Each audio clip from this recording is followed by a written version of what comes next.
Avec le nouvel algorithme YouTube, je remercie tous ceux qui pensent à mettre un like et un commentaire. C'est le meilleur moyen de me soutenir et de permettre à la chaîne de gagner en visibilité. Et pensez aussi à activer la cloche pour être au courant des dernières vidéos.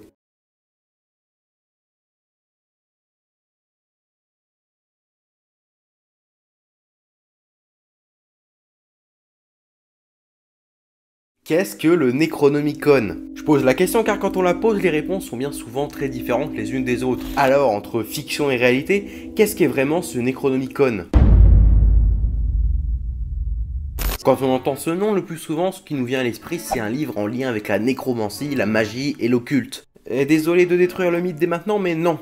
Ce qu'on appelle le Necronomicon n'a rien à voir avec un livre de sorts ou une sorte de grimoire. Et d'ailleurs, le Necronomicon n'existe pas, enfin, pas réellement. Le Necronomicon est un livre fictif, inventé par Lovecraft, qui fait le lien entre plusieurs de ses œuvres. Howard Philip Lovecraft, c'est un écrivain américain du début du XXe siècle, connu en majeure partie pour ses récits horrifiques, avec notamment le plus connu, le recueil de nouvelles, le mythe de Cthulhu. Lovecraft n'a pas eu une vie facile, très tôt il perd son père puis son grand-père qui l'avait initié à l'écriture. Jamais de son vivant il ne réussira à se faire un nom avec ses œuvres, et il meurt seul, dans l'indifférence et dans de grandes souffrances, à seulement 46 ans d'un cancer de l'intestin. Bon, vous allez voir qu'il est impossible de parler du Necronomicon sans parler de l'œuvre Lovecraftienne en général. J'ai déjà sorti une vidéo il y a de cela presque un an où j'exposais ce qu'était le Lovecraftien, le genre horrifique inventé par Lovecraft. Et bien tout cet imaginaire Lovecraftien repose sur le mythe des grands anciens.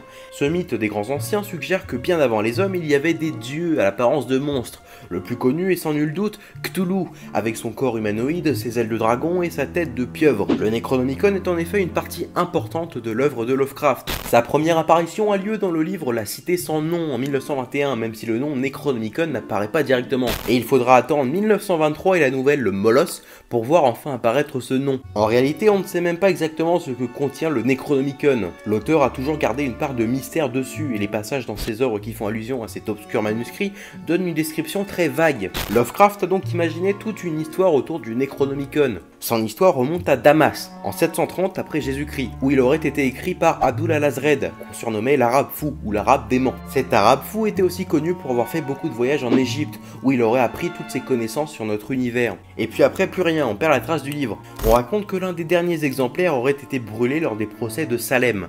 Vous savez, la période sympa où l'on tenait des procès pour sorcellerie. Mais on suppose que des copies ont été faites.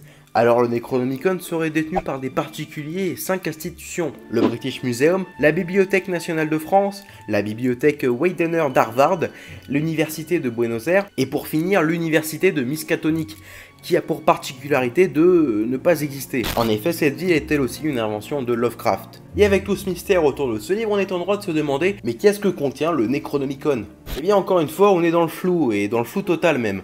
Tout n'est que spéculation et les spéculations se contredisent elles-mêmes. On pense alors que le Necronomicon contiendrait soit l'histoire de l'univers, et par conséquent une explication sur l'origine de l'univers et les hommes et la vie, ou bien des textes sacrés autour du mythe de Cthulhu, et bien évidemment des rituels et autres incantations occultes. Enfin bref, on sait pas vraiment ce qu'il y a dedans, et c'est d'ailleurs ce qui fait une partie de tout le mystère qui entoure le Necronomicon. Maintenant sortons du fictif et posons-nous la question un instant.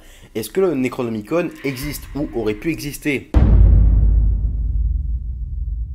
Je sais que ça peut paraître très con, mais les gens se sont posé réellement la question, et même que certaines personnes, ils y croient vraiment. Pour eux, c'est le père de Lovecraft qui aurait reçu un exemplaire du Necronomicon.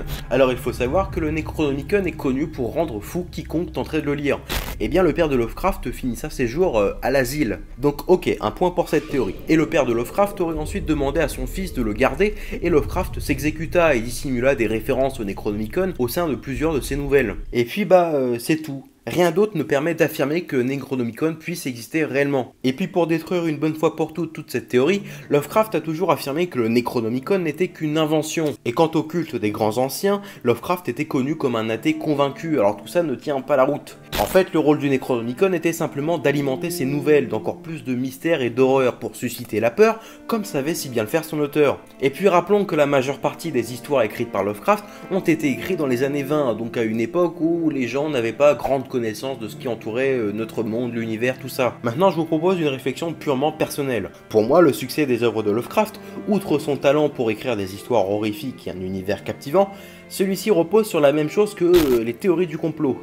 Et ouais, on peut faire la comparaison entre les deux. On utilise une envie de s'évader, de croire en quelque chose de plus fantastique et sorti de l'ordinaire. Mais aussi et surtout, on utilise de la fiction qu'on intègre dans la réalité. Bon, sauf que les théories du complot soutiennent l'idée que ce qui est raconté est vrai, mais le fait qu'elles plaisent autant repose sur ça. Mais l'idée en elle-même, le fait de rajouter de la fiction dans l'histoire avec un grand H, rend cette dernière encore plus passionnante et surtout intrigante. C'est le cas aussi avec plus récemment les Assassin's Creed. Alors qu'il existe ou pas, le Necronomicon, bah on s'en fout un peu. Lovecraft était un précurseur dans son domaine, et je maintiens mon attachement à ce grand monsieur de l'imaginaire.